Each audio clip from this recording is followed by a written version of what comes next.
और सभी नेतागण, मैं क्षमा चाहता हूँ, माफी चाहता हूँ कि आप सबको 2-3 घंटा पहले यहाँ पर आना पड़ा, क्योंकि अभी सरकार ने, प्रशासन ने पाबंदी लगाई है, नो फ्लाई जोन कर दिया है, मीटिंग की परमिशन नहीं दी थी। लेकिन फिर भी मैं अपनी पार्टी के लिए, अपने अलायंस के लिए आपके यहाँ पर रजौरी में वोट मांगने के लिए आया हूँ। जैसा सरकार ने बताया आपको, ये चुनाव इसलिए हो रहा है कि सुप्रीम कोर्ट ने आदेश किया केंद्र की सरकार को कि 30 सितंबर से पहले आपको जम्मू कश्मीर में चुनाव कराना है, इसीलिए इलेक्शन हो रहा है। पिछले 10 साल से यहाँ चुनाव नहीं हुआ। ये मौका आप लोगों के पास है अपनी सरकार बनाने का, एक ऐसी सरकार बनाने का जो आप लोगों के काम करे। अभी 10 साल से केंद्र में, दिल्ली में बीजेपी की सरकार है। आज जो चुनाव है इस क्षेत्र में, वो बड़ा सिंपल सा चुनाव है।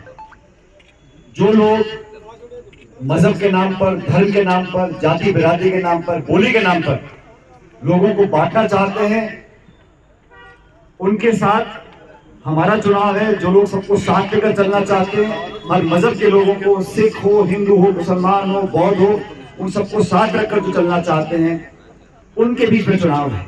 आज ये मसला नहीं है कि इफ्तिकार यहां से मेरे बनते हैं कि नहीं बनते हैं। मसला ये है कि जम्मू कश्मीर में किसकी सरकार हम चाहते हैं। बहुत से लोग चुनाव लड़ रहे हैं। मैं आपसे गुजारिश करता हूं, अपना वोट जाया ना करें। अभी बहुत तकरीर होंगी।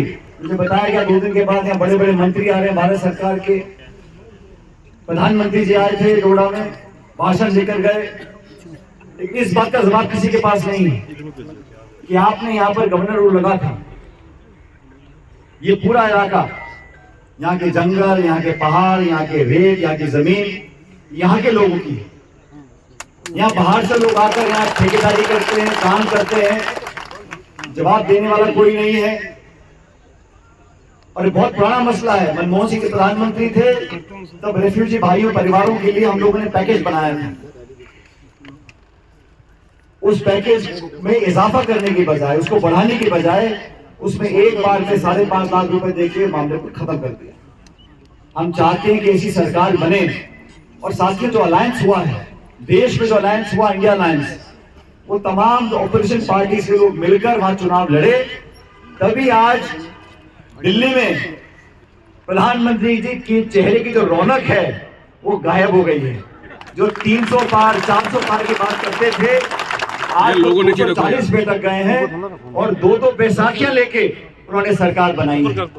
इन लोगों ने कोशिश करी है। मैं आपसे एक बार दोबारा निवेदन करना चाहता हूं, ये आपस में बांटने की कोशिश जो है, हिंदू, मुसलमान, पहाड़ी, गुजर, बकरवाल, डोगरा, इन बातों में कुछ नहीं रखा। हम सब इस सूबे के नागरिक हैं। अच्छी सरकार चाहिए, विकास करने वाले लोग चाहिए, और इस सरकार अलायंस के बनने जा रही है। मैंने सरकार से पूछा, आप नौजवान हैं, आपने कांग्रेस पार्टी में देश भर में यहाँ जिम्मेदारी से काम किया है, आपको राहुल गांधी जी ने, कांग्रेस पार्टी ने मैंडेट दिया है, और कौन कौन चुनाव लड़ रहे हैं।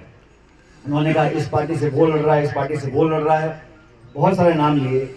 लेकिन आप इस बात को समझ लें, यहाँ सीधा मुकाबला कांग्रेस और बीजेपी का है। हकीकत तो ये है। और इन 2 ताकतों के बीच में आपको ये चुनना है, कौन व्यक्ति, कौन से लोग, कौन से नेता, कौन सी विचारधारा जमहूरियत को जिंदा रखना चाहते हैं, लोगों में प्यार मोहब्बत बांटना चाहते हैं, विकास की बात करना चाहते हैं, नौजवानों की बात करना चाहते हैं, लोगों को एकजुट रखना चाहते हैं। और कौन वो लोग हैं जो सियासी फायदे के लिए लोगों में दरार पैदा करना चाहते हैं, टकराव पैदा करना चाहते हैं, नफरत पैदा करना चाहते हैं। ये चुनाव उस बात का है। इफ्तिकार विधायक बने ना बने ये महत्वपूर्ण नहीं है। जरूरी ये है कि इस जम्मू कश्मीर में ऐसी सरकार बने जो आपकी आवाज को सुन सके। हमारे जो स्टेटहुड छीना गया था, क्या कारण था? क्या कारण था कि इस पूरे जम्मू कश्मीर का स्टेटहुड छीना गया?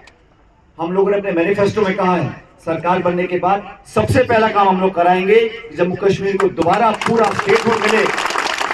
ये कोई कागजी कार्रवाई नहीं है, ये लोगों के मान सम्मान से जुड़ा मुद्दा है, लोगों की इज्जत का मुद्दा है, सेल्फ रिस्पेक्ट का मुद्दा है।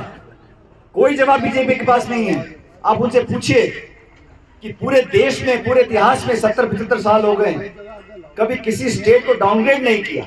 जो यूटी थे उसको स्टेट बनाया, लेकिन स्टेट को यूटी किसने बनाया? जानबूझ के बनाया है। इसलिए ये चुनाव सुप्रीम कोर्ट के आदेश के बाद हो रहा है। और मैं आपसे कहना चाहता हूं, उस नौजवान को कांग्रेस पार्टी ने, अलायंस ने बहुत सोच समझ कर टिकट दिया है।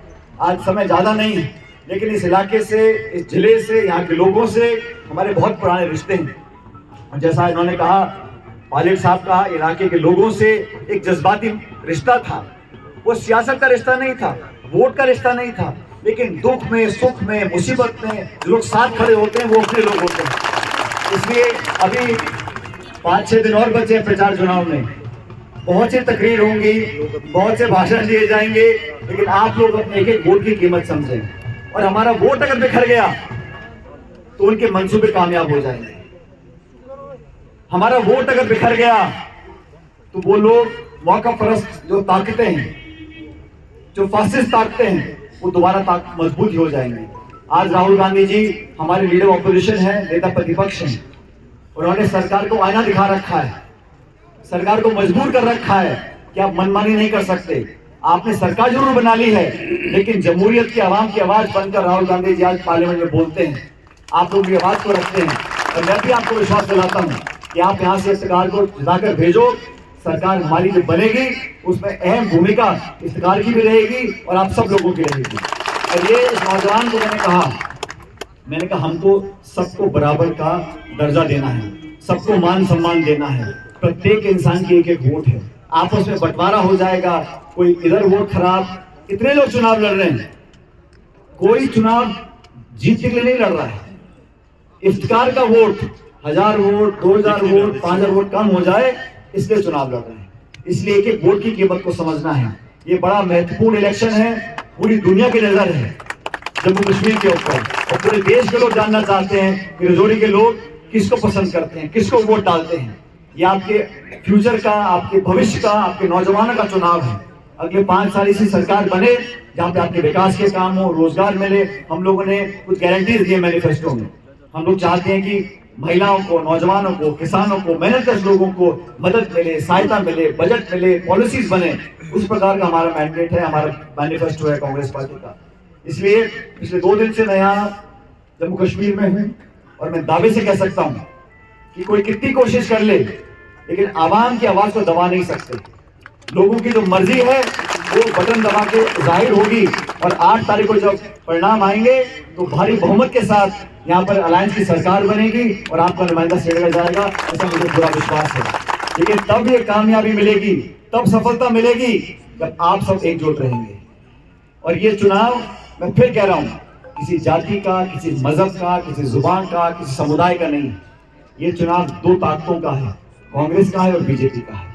बाकी लोग भी चुनाव लड़ें, लेकिन अपना वोट हमें हाथ के निशान पर देना है, बटन हाथ के निशान पर दबाना है। इस नौजवान को जिताकर भेजो। और मैं आपको विश्वास दिलाता हूं कि इफ्तिकार और हम लोग और पूरी पार्टी, पूरा अलायंस इस जिले में जो कुछ नहीं हो पाया पिछले कई सालों में रजौरी में, उस काम को हम लोग करेंगे। और मैं थोड़ा सा समझ चाहता हूँ, मेरे को 2 घंटे बाद आना था, लेकिन हम टेक ऑफ नहीं कर पाएंगे, नो फ्लाई जोन बन चुका है। इसलिए आप इतनी गुजारिश करता हूँ अंत में, इस नौजवान को आशीर्वाद